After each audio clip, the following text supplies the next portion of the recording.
മിഥുൻ തേവലക്കരയുടെ കണ്ണീരായി മാറുകയാണ്. നിങ്ങൾക്കറിയാം, തേവലക്കര ബോയ്സ് സ്കൂളിൽ വിദ്യാർത്ഥി ഷോക്കേറ്റ് മരിച്ച സംഭവത്തിൽ പ്രധാന അധ്യാപികയെ സസ്പെൻഡ് ചെയ്യുമെന്നാണ് ഞങ്ങളുടെ ബ്യൂറോ റിപ്പോർട്ട് ചെയ്യുന്നത്. പൊതുവിദ്യാഭ്യാസ ഡയറക്ടറുടെ റിപ്പോർട്ടിൻ്റെ അടിസ്ഥാനത്തിലായിരിക്കും ഈ നടപടി. വിവിധ വകുപ്പുകളുടെ നേതൃത്വത്തിൽ സ്കൂളിൽ ഇന്നും പരിശോധനയുണ്ടാകും. മിഥുൻ്റെ മരണത്തിൽ പ്രതിഷേധിച്ച KSU ഇന്ന് പഠിപ്പ് മുടക്കും. സ്കൂളിലേക്ക് ഇന്ന് വിവിധ സംഘടനകൾ പ്രതിഷേധ മാർച്ച് കൂടി നടത്തുന്നുണ്ട്. മരിച്ച 8ാം ക്ലാസ്സുകാരൻ മിഥുൻ്റെ മൃതദേഹം നാളെയാണ് സംസ്കരിക്കുക. അമ്മ വിദേശ നാട്ടിൽ നിന്ന് എത്തിയതിനു ശേഷമായിരിക്കും സംസ്കാരം നടക്കുക. ഈ തേവലക്കരയിലെ സ്കൂളിൻ്റെ മുന്നിൽ നിന്ന് ഷബീദ് റാവുത്തർ ലേറ്റസ്റ്റ് വിവരങ്ങളുമായി നമുക്കൊപ്പം ചേരുന്നു. Good morning Shabeed. Good morning to all of you. പറയൂ ഷബീദ്, വിവരങ്ങൾ. Very good morning. ജീവനെടുത്ത അനാസ്ഥയിൽ നടപടി വരുന്നു എന്നുള്ളതാണ് ഏറ്റവും പ്രധാനപ്പെട്ട കാര്യം. ഞാനിപ്പോൾ നിൽക്കുന്ന ഈ സ്കൂൾ, തേവലക്കര സ്കൂൾ, ആ സ്കൂളിൽ കഴിഞ്ഞ ദിവസമാണ് ദാരുണമായിട്ടുള്ള സംഭവം നടന്നത്. മിഥുൻ എന്ന് പറയപ്പെടുന്ന ഒരു വിദ്യാർത്ഥിക്ക് സ്കൂൾ വിദ്യാഭ്യാസത്തിനായി സ്കൂളിലേക്ക് എത്തുമ്പോൾ ഒരു അപകടമുണ്ടാകുന്നു. അപകടത്തിൽ ജീവൻ നഷ്ടമാകുന്നു. പക്ഷേ അതിനുശേഷം പിന്നീട് നടന്ന നാടകീയ സംഭവങ്ങൾ നമ്മൾ കണ്ടതാണ്. വൈദ്യുതി വകുപ്പ് തന്നെ അക്കാര്യത്തിൽ ചില വീഴ്ചകൾ പറ്റിയെന്ന് സ്ഥിരീകരിക്കുന്നു.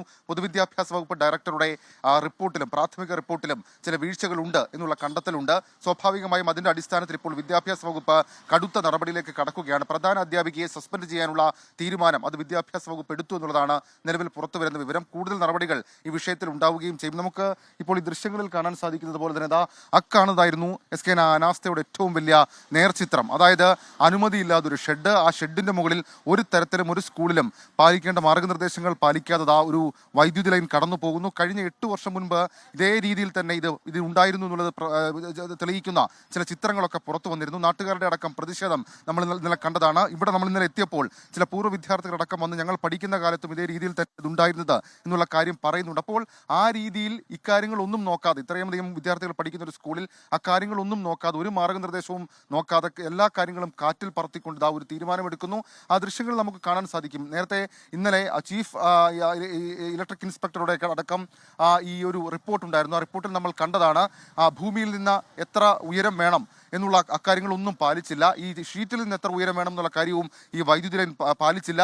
അതിനൊരു കോട്ടിംഗ് വേണം എന്നുള്ള കാര്യം പാലിച്ചില്ല. അങ്ങനെ അടിമുടി വീഴ്ച, അടിമുടി അനാസ്ഥ, അടിമുടി ഇക്കാര്യത്തിൽ സ്കൂൾ മാനേജ്മെന്റിന് വീഴ്ച പറ്റുന്നു, അതേപോലെ തന്നെ വകുപ്പിന് വീഴ്ച പറ്റുന്നു. അങ്ങനെ മുഴുവൻ കാര്യങ്ങളിലും വീഴ്ച എന്നുള്ളതിന്റെ അടിസ്ഥാനത്തിൽ കൂടിയാണ് ഇപ്പോൾ കർശന നടപടിയിലേക്ക് കാര്യങ്ങൾ പോകുന്നത്. ഇന്നലെ നടന്ന പ്രതിഷേധത്തിന്റെ തുടർച്ച ഇന്നും നമുക്ക് ഈ സ്കൂളിലേക്ക്, തേവലക്കര സ്കൂളിലേക്ക് പ്രതീക്ഷിക്കാം. പ്രത്യേകിച്ച് ഇന്ന് KSUവിന്റെ സംസ്ഥാന വ്യാപക വിദ്യാഭ്യാസ ബന്ധുണ്ട്. അതേപോലെ തന്നെ ABVP ഈ സ്കൂളിലേക്ക് അടക്കം മാർച്ച് ഇപ്പോൾ പ്രഖ്യാപിച്ചിട്ടുണ്ട്. അങ്ങനെ കടുത്ത പ്രതിഷേധം അതുമായി ബന്ധപ്പെട്ട് നടക്കുന്നു. മറുവശത്ത് വലിയ അന്വേഷണം, പരിശോധനയും ഒക്കെ നടക്കുന്നുണ്ട്. ഇന്നലെ പൊതുവിദ്യാഭ്യാസ ഡയറക്ടർ ഇവിടേക്ക് നേരിട്ടെത്തി അന്വേഷണം നടത്തി ഒരു പ്രാഥമിക റിപ്പോർട്ട് സമർപ്പിച്ചിരുന്നു.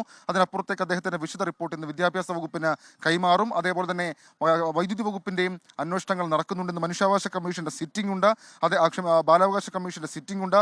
മനുഷ്യാവകാശ കമ്മീഷൻ ഈ വിഷയത്തിൽ ഇടപെട്ടിട്ടുണ്ട്. അങ്ങനെ ഈ പ്രതിഷേധങ്ങൾ ഒരു വശത്ത് നടക്കുമ്പോൾ ഒരു വശത്ത് അന്വേഷണം നടക്കുന്നുണ്ട്. ഇനി ഇക്കാര്യത്തിൽ ആർക്കാണ് വീഴ്ച പറ്റിയത് എന്നുള്ളതിൽ മാത്രം ഒരു തീരുമാനത്തിലേക്ക് എത്തിയാൽ മതി. അതിൽ ഏറ്റവും പ്രധാനം, നമ്മൾ ഇന്നലെ KSUവിന്റെ റിപ്പോർട്ടിൽ നമ്മൾ കണ്ടൊരു കാര്യമുണ്ട്. അതായത് ഇക്കാര്യത്തിൽ ഒരു നിരീക്ഷണം നടത്തണം, അല്ലെങ്കിൽ ഇക്കാര്യം പരിശോധിക്കണമെന്ന് KSUB ആവശ്യപ്പെട്ടിട്ടും അടുത്ത മാനേജ്മെന്റ് കമ്മിറ്റി യോഗത്തിൽ അത് പരിശോധിക്കാമെന്ന് മാറ്റിവെച്ച സ്കൂൾ മാനേജ്മെന്റിന് കാര്യമായ വീഴ്ച പറ്റിയിട്ടുണ്ട്.